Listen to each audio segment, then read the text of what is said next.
Hi everyone welcome back. ನೀವು ನೋಡ್ತಿದ್ದಾರೆ intelligent ಗುರು YouTube channel. ಇವನ ಯೋಜನೆ ಅಪ್ಡೇಟ್ಗೆ ಸ್ವಾಗತ. ಹಣ ಯಾವಾಗ ಲೇಟೆಸ್ಟ್ ಅಪ್ಡೇಟ್ ಏನು ಮಾರ್ಕ್ಸ್ ಕಾರ್ಡ್ ಎಂಟ್ರಿ ಆಗಿರ್ಬೋದು, ಯೋಜನೆ ರದ್ದಾಗಿರ್ಬೋದು, ಕೌಶಲ್ಕರ್ ನೋಂದಣಿ ಆಗಿರ್ಬೋದು, ಎಲ್ಲ ಕೂಡ ಮಾಹಿತಿ ತಿಳಿಸ್ಕೊಡ್ತೀವಿ. ದಯವಿಟ್ಟು ಚಾನಲ್ಗೆ ಸಬ್ಸ್ಕ್ರೈಬ್ ಆಗಿ. ವಿಡಿಯೋ ಇಷ್ಟ ಆದರೆ ಲೈಕ್ನ ಮಾಡಿ.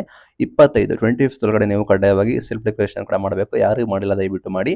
ಆಲ್ರೆಡಿ ನಿಮಗೆ ಈ ತಿಂಗಳಿಂದ ನಿಮಗೆ ಚೇಂಜಸ್ ಕೂಡ ಮಾಡಿದರೆ ನಾವು ಅದನ್ನು ನಿಮಗೆ ಮಾಹಿತಿ ಕೊಟ್ಟಿದ್ವಿ. ನೀವು ದಯವಿಟ್ಟು ಅಲ್ಲಿ ಕಡ್ಡಾಯವಾಗಿ ನಿಮ್ಮ ಮಾರ್ಕ್ಸ್ ಕಾರ್ಡ್ ನಿಮಗೆ ಐಎಸ್ಟ್ ಸೆಮ್ಗಳದ್ದು ಹೆಚ್ಚು ಅಂಕಗಳನ್ನ ತೆಗೆದಿದ್ದಾರೆ ಅದನ್ನು ಎಂಟ್ರಿ ಮಾಡಬೇಕಾಗುತ್ತೆ.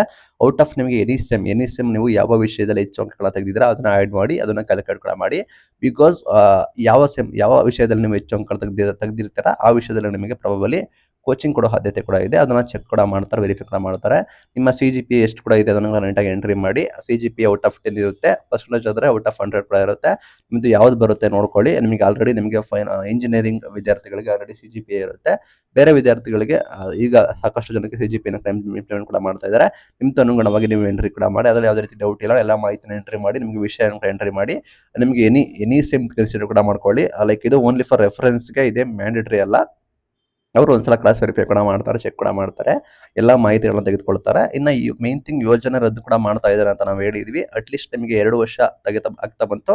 ಸ್ಟಾರ್ಟಿಂಗ್ ಅವ್ರು ಹೇಳ್ಬಿಟ್ಟಿದ್ದಾರೆ ಯೋಜನೆ ಅಪ್ಲೈ ಮಾಡಬೇಕಾದ್ರೆ ಏನಂದ್ರೆ ಈ ಯೋಜನೆಗೆ ನೀವು ಡಿಗ್ರಿ ಮುಗಿಸಿ ಅನ್ಎಂಪ್ಲಾಯ್ಮೆಂಟ್ ನೀವೇಂದ್ರೆ ನಿರುದ್ಯೋಗಿಗಳಾಗಿದ್ರೆ 2 ವರ್ಷದವರೆಗೆ ನಿಮಗೆ ಈ ಯೋಜನೆ ಅಡಿ ನಾವು ಸಹಾಯ ಮಾಡ್ತೀವಿ ಅಂತ ಕೂಡ ಹೇಳಿದ್ದಾರೆ. ಹಾಗಾಗಿ 2 ವರ್ಷ ಆಗ್ತಾ ಬಂತು, ಅದನ್ನ ರದ್ದು ಕೂಡ ಮಾಡ್ತಾರೆ. ಯಾವಾಗ ರದ್ದು ಮಾಡ್ತಾರೆ, ಯಾರು ರದ್ದು ಮಾಡ್ತಾರೆ ನೋಡೋಣ ಬನ್ನಿ. ಇಲ್ಲಿ ಒಬ್ಬರಿಗೆ ಮಾತ್ರ ರದ್ದು ಮಾಡಿ ಇನ್ನೊಬ್ಬರಿಗೆ ಮಾತ್ರ ಉಳಿಸ್ಕೊಳ್ಳೋ ರೀತಿ ಕೂಡ ಮಾಡೋದಿಲ್ಲ. ಮಾಡಿದ್ರೆ ಎಂಟೈರ್ ಬ್ಯಾಚ್ ನ ಮಾಡ್ತಾರೆ. ಆ ರೀತಿ ನೋಡೋಣ ಈ ರೀತಿ ಕ್ರೈಟೀರಿಯಾ ಯಾವ ರೀತಿ ಮಾಡ್ತಾರೆ ಅಂತ. ಅವರು ಅಪ್ಲೈ ಮಾಡಿದ್ದಂಗಿಂದ 2 ವರ್ಷನ ಏನು ಅಮೌಂಟ್ ಬಂದಿದ್ದಂಗಿಂದ 2 ವರ್ಷನ ಏನು ನೋಡೋಣ, ಕಾಯ್ದು ನೋಡೋಣ.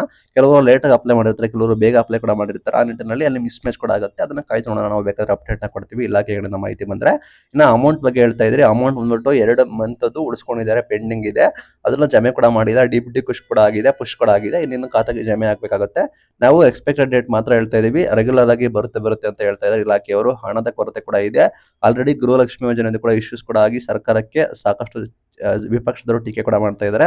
ಆ ನಿಟ್ಟಿನಲ್ಲಿ ಗೃಹಲಕ್ಷ್ಮಿ ಬಿಡುಗಡೆ ಮಾಡಿರೋ ಕಾರಣ ನಮಗೆ ಡಿಲೇ ಆಗ್ಬೋದು ಅನ್ಸುತ್ತೆ. ಆಸ್ ಆಫ್ ನಾವು ಈ ಮಂತ್ ಎಂಡ್ಗೆ ಎಕ್ಸ್ಪೆಕ್ಟ್ ಕೂಡ ಮಾಡಿದ್ವಿ. ಇನ್ ಕೇಸ್ ಗೃಹಲಕ್ಷ್ಮಿ ಇಶ್ಯೂಸ್ ಕೂಡ ಆಗ್ತಿರೋ ಕಾರಣ, ಸರ್ಕಾರ ಅನುದಾನ ಕೊರತೆ ಇಶ್ಯೂಸ್ ಇರೋ ಕಾರಣ ಇದು ಪ್ರಾಬಬಲಿ ನೆಕ್ಸ್ಟ್ ಮಂತ್ ಕೂಡ ಹೋಗೋ ಸಾಧ್ಯತೆ ಕೂಡ ಇದೆ.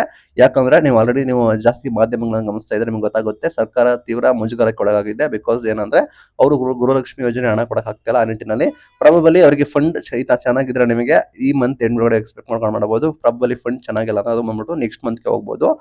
ಇದು ಗ್ಯಾಪ್ನ ಇರಲಿ. ಇದು ಇವತ್ತಿನ updates. Thank you for watching till end. Thank you.